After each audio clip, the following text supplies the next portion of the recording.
नमस्कार. आज बघणार आहोत श्लोक क्रमांक 65.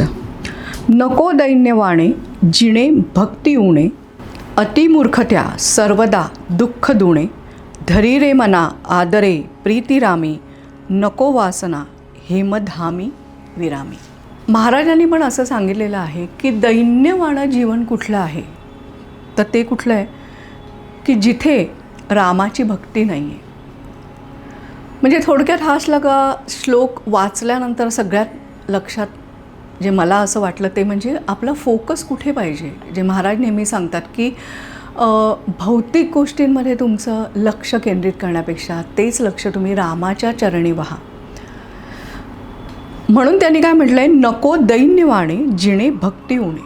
म्हणजे जिथे भक्तीच नाही आहे इतकं दीनवाणं जीवन नाही जगायचं.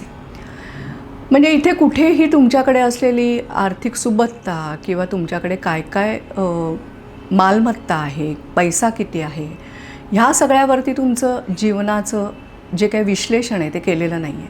काय म्हटलं आहे, जिथे रामाचं स्मरण नाही, जिथे रामाची भक्ती नाही ते जिणं म्हणजे दैन्यवाण आहे. दैन्य आहे त्याच्यामध्ये, कारण जिथे रामच नाही आहे. आणि मग अशी जेव्हा तुम्ही जीवन जगता त्याला काय म्हटलं आहे समर्थ रामदास स्वामींनी की अतिमूर्ख. आणि या अतिमूर्खांच्या आयुष्यामध्ये कायम दुःखच येतं, कारण संसार प्रपंच हा दुःखदायकच आहे.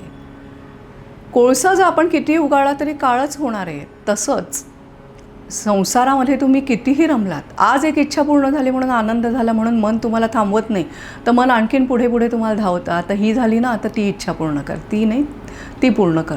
आणि असं करत करत करत आपण अगदी दीनवाणं जीवन जगतो आणि रामाला विसरून जातो. आणि त्यामुळे पुन्हा पुन्हा पुन्हा पुन्हा आपल्याला दुःखाला सामोरं जायला लागतं. म्हणून मग हे जर टाळायचं असेल, हा जर तुला मनामध्ये खरोखर आनंद समाधान जर मिळवायचं असेल, तर तुझा फोकस या भौतिक गोष्टींकडनं हलव. आणि कुठे कर, धरी रे मना आदरे प्रीतिरामी. अगदी मनापासून आदरयुक्त तू रामावरती प्रीती कर, प्रेम कर. अगदी इतकं पुढे जाऊन समर्थ रामदास स्वामींनी सांगितलं आहे की नको वासना हेमधामी विरामी. म्हणजे अगदी सोन्याचं घर तुला मिळालं, आपल्याला काय वाटेल, चला सोन्याचं घर मिळालं म्हणजे इतकी सुबत्ता असेल की कुठलीही गोष्ट आपल्याला कमी पडणार नाही.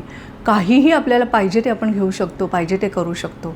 आणि सोन्याचं घर म्हणजे किती सुबत्ता, आपण कल्पना पण करू शकणार नाही, इतकी सुबत्ता असेल. पण जर त्या घरात राम नसेल तर काहीही अर्थ नाही त्या सोन्याच्या घराला.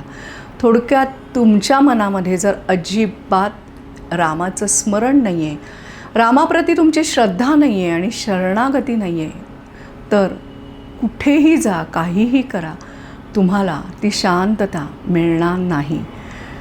कारण राम आणि त्याचं स्मरण हे अशी काही ऊर्जा देतं, त्याचं नामस्मरण आपल्याला अशी काही ऊर्जा देतं की जे काही जीवनामध्ये आपण भोगत असतो, संकट, सुख, दुःख, त्या सगळ्यावर मात करण्याची ताकद आपल्याला मिळते.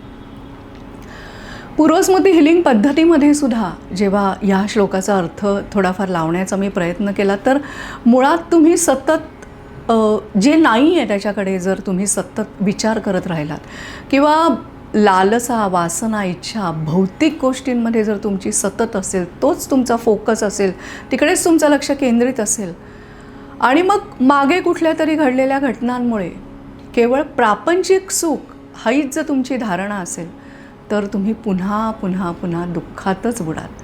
म्हणून काय करा, मन एकाग्र करा, रामाशी एकरूप व्हा आणि जे काय आलेलं आहे ते रामाच्या इच्छेने असं स्वीकारा, असं महाराज आपल्याला नेहमी सांगतात.